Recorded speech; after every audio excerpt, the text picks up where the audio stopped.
haven't seen each other in months. Yeah, a few months. Right, a few months. And here's the deal: I've written the fourth book. The reviews on the books continue to be fantastic. People have said that it's like Twilight. It's like Harry Potter. The other day, somebody said that he thought it was like Hemingway. And I said, really? All right. Wait a minute. Hemingway shot himself. I don't know if I want to go that far. Right. But the reviews are good, and we're in the process now. Probably within the next 2 months, we'll have 20,000 copies made. No kidding. And we're going to go to a mass national distribution. Is this book 4 or all the books? All the books. Gotcha. Okay, and what I want to present to you is a copy of book 4. Cool, man. Which is, and I'll autograph it here in a minute. Yeah. It's called Everything to Me. And I brought back... Feels heavier. They're exactly the same. Okay. I brought back... Those are still sitting on my desk right up there. I brought back one of my favorite characters, which was Richard Strain, based on this really cool guy that I know. You know, he first came in book 2, which was I Will Find You. Yeah. And then he wasn't in book 3, which was Missing You. And you and I had kind of talked like, hey, you know, what happened to Richard Strain? So I brought him back, and he has a more integral role in that book. And so as you read it, you know, you'll recognize some of the personality and some of the things that he goes through. What I think is happening, the reason people are liking this series of books is they like the power, the concept that you have a guardian angel that can go back into a past life and alter their reality. Mm-hmm. People are latching onto that like, wouldn't that be cool if we could do that? Wouldn't that be neat if I had a second chance? Right. And so it kind of, and you and I know that you can't do that. You know, what's past is past. You can't go back and change the past. Right. But it's a romantic idea. Yes. You know, it's something that people are saying, this is fun. You know, and in a time when the world is not doing well, it's kind of nice to be able to think, wouldn't it be cool that I could go back and change that relationship or change what happened? And now you've read book 3, so you've already met Megan and Dakota, which is the couple from the future. Yeah. Well, they get even more heavily involved in this one, and there's some scenes I just love. There's a scene in there where they're about to burn Dub and Meowin at the stake. Okay, they've crossed the Catholic Church. Yeah. And the priests are just, and so Lori, I shouldn't give this away, but Lori and Megan also are about to be burned at the stake. Okay, it gets a little dicey. Yeah. And that would suck, wouldn't it? well, you know, I didn't know this about being burned at the stake, but the Catholic Church prohibited spilling of blood. That was against church doctrine. How about that? So that's where the burning at the stake concept came from. You're not spilling their blood. You're roasting. What a bastardization of thought. You're roasting them. Yeah. And they figured out that if you put the fire next to their feet, it would kill them too quick. So they built the fire and then spread it away from them so that they roasted them. How about that? Slowly. Yes. Bastards. That is. That's just dirty. And they did that for centuries. God. For anybody that crossed the church, or even crossed the government, you know, that was the method of choice in killing people. And I brought in some new couples, 1637, Ireland, and I brought in a Frenchman and a Dutchman who are tulip salesmen. And I don't know if you remember, in 1637 there was the great tulip hype, where people were purchasing tulip bulbs as a matter of investing. Yes. That was a real thing, and it was hyped up and artificial, and then one day it collapsed. Collapsed, and that was the beginning of the so-called stock market, commodities, betting against the market. You know, all that kind of stuff. I mean, the Dutch, they were great. Money changers. since Holland didn't have much to offer the world other than Yeah. the beaches and the sand that they recovered from the ocean, they were into trading, and so they had their own stock market. Right. And at one time it was based on tulip bulbs, believe it or not. So anyway, that's brought into the story as historical accuracy. Yeah. And anyway, I think it's a good number 4. A lot of people have told me we want another book. And I keep saying no. I think I'm done. I really do think I'm done. But we'll see. We'll see. I created and I've had this for a while, but the last few months, I put a lot of stuff on it, a YouTube channel. It's called Monkey Doodle Cartel. And on the YouTube channel, I've been doing these audio blogs, which is where I'll sit down and talk to the tape recorder and say, okay, here's the project, here's how it's going, here's what I want to do. And I'm doing it because I feel a sense that this is going to go somewhere. And why not just record the discussion as we go? And the next thing that we're working on, and I say we, I've got a friend in Austin who I've known for many years, who used to make movies when he worked for the military, and he and I are talking about, okay, let's sell this as a motion picture. Let's take these books and convert them into screenplays and sell them as a movie or series of movies. Yeah. And he's read the books and he says, Doug, this is possible. These could sell. Right. And so here's what we need to do. We need to create a trailer or a teaser. Need to write the scripts, all that kind of stuff. I'm working on the scripts, and I don't know if you saw your email, but I sent to you. No, I haven't been in the machine. I've been fishing all day. I sent to you some of the photographs of the ladies who are responding, saying they want to be part of the project. I just posted a thing on Craigslist that said, we want to film this trailer for this movie that's not been sold yet. We're just trying to put a package together. Yeah. And we have ladies lining up saying, I want to be part of that. And some of them are absolutely gorgeous. Yes. Because I'm stating in Craigslist, you've got to be drop dead gorgeous. That's a requirement. Because these characters like Megan and Lori, they're supposed to be really attractive women. So, yes. And so we're in the process of doing that. And getting some response. You need a couch caster. Oh, of course. And now here's what I wanted to ask you. At some point we're going to do some auditions. Okay? And I'm going to need some people to sit with me and listen to these ladies audition and evaluate. Well, can she act or can she not act? Right. Because some people can act and some people can't. Yeah. Period. Yeah. I mean, they think they can, but they really can't. Yeah. And some of the girls, they may look great. Yes. But their ability to deliver lines may or may not be there. We don't know yet because we haven't done this. Right. So right. that's one of the things I wanted to ask you is if you'd like to participate. It'll be in Austin at the place where Alboni works. And I'll just have a couple people sit there with me all day and evaluate the girls as they come through. As long as it's not weekends.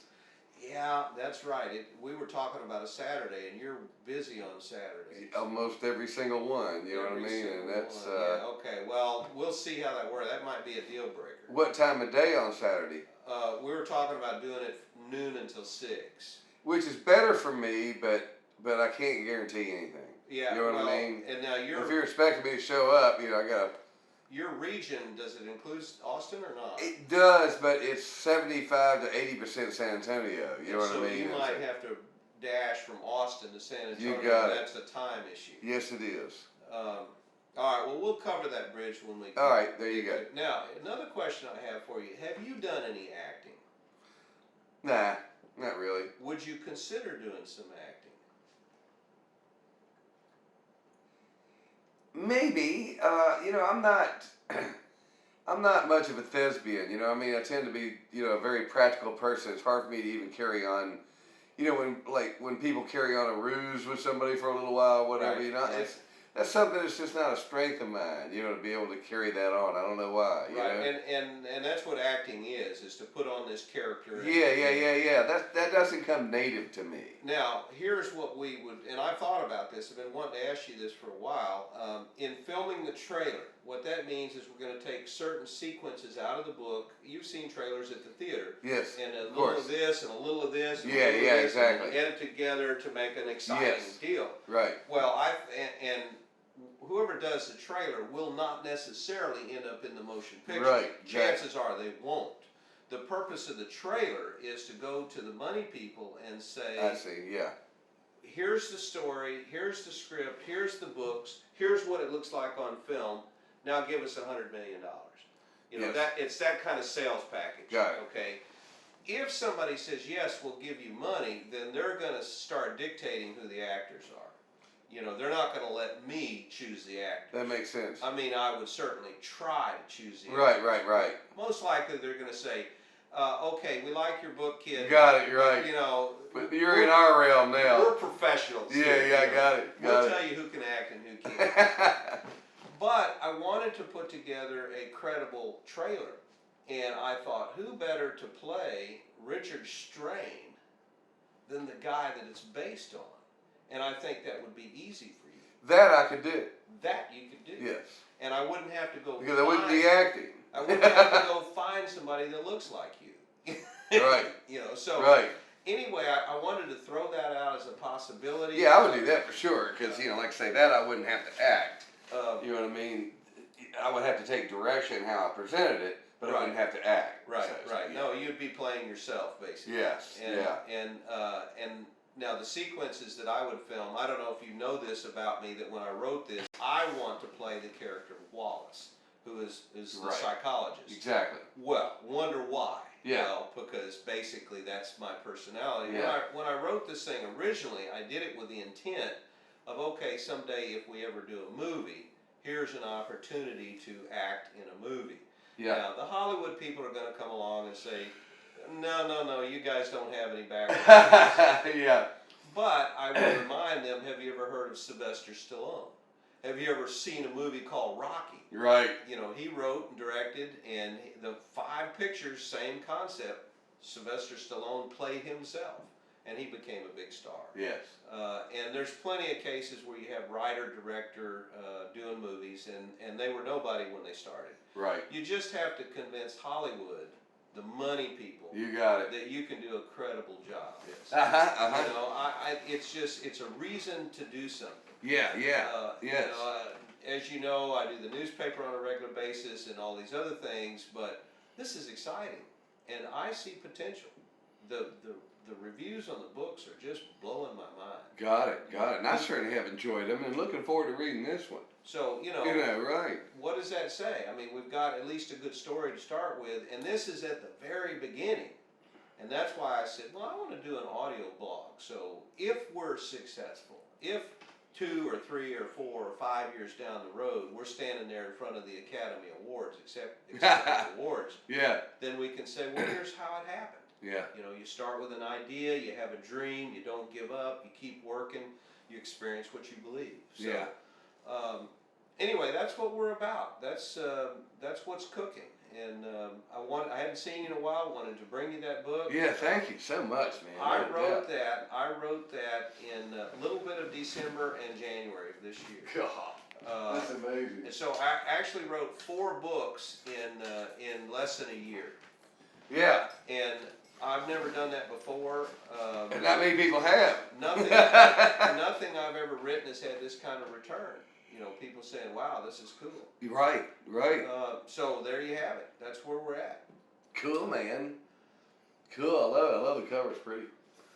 Yeah, those 3 books set up on my desk, 1, 2, 3, kind of like a little step. You know, this will be a good addition. There you go. Yeah, And they you look tell good sitting any there. guests that you have, you say, "Oh yeah, by the way, not only do I know the author, Right, exactly, see right. this character here? That's me." Plus, I have first edition signed copies. Exactly.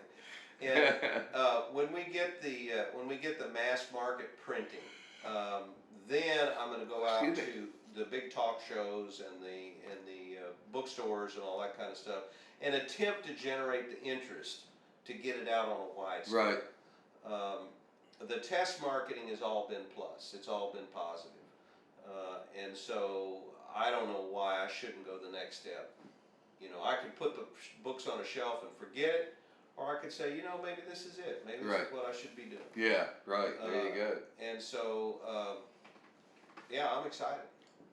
Very excited. I don't blame you. And so, yeah, I'm glad that you're willing to act. Sure, I'd be glad to do that. Right. It shouldn't take a lot of time. Well, I don't know. Have you ever been around a film being made? This I have done. Yeah, I have. You know, it takes time. There's a Of lot course. of waiting around, and, Yep. and you know, there's some tension and all of that. It's still a fun process. Yeah. And if we get the right couple of girls to play the female parts, I think that'll be fun too. Yes. And as you read the book, you will see Richard Strain, and you'll probably... Does he have a different name? Is he evolved into another person? No, he's Richard Strain. Still Richard. He's Richard Strain. He's actually in the year 2009. Okay. And what happens in the opening sequence is Wallace is concerned. You remember from the last book, he was concerned, how old are Megan and Dakota? Because he's thinking, if they're us, if this is our souls, then I've got to die. Remember, that was the conclusion of book 3. So in the open of book 4, he's still worried about that. He's saying, I need to know, am I going to die this year, next year, year after? I need to know how old they are. So he convinces Lori to go under hypnosis again. Well, it doesn't go well. And I won't tell you anymore. All right, gotcha. Richard Strain gets called back in. Oh, no. Wallace says, I need some help here. And there's some really nice scenes between Wallace and Richard Strain. How about that? Cool. And I think we do well together. Yeah. I do too, as a matter of fact. How about that? So when you read that, you know, that'll come across. And then Richard Strain actually has, throughout the book, he has several important sequences. Much more than book 2. So I'm just tickled. I'm tickled to death. Great, man. I love it. That's awesome. So I'll autograph it for you. Cool, man. And call me in a week or two whenever you've had a chance to read it. Let me know what you think. Yeah, it won't take any longer than that.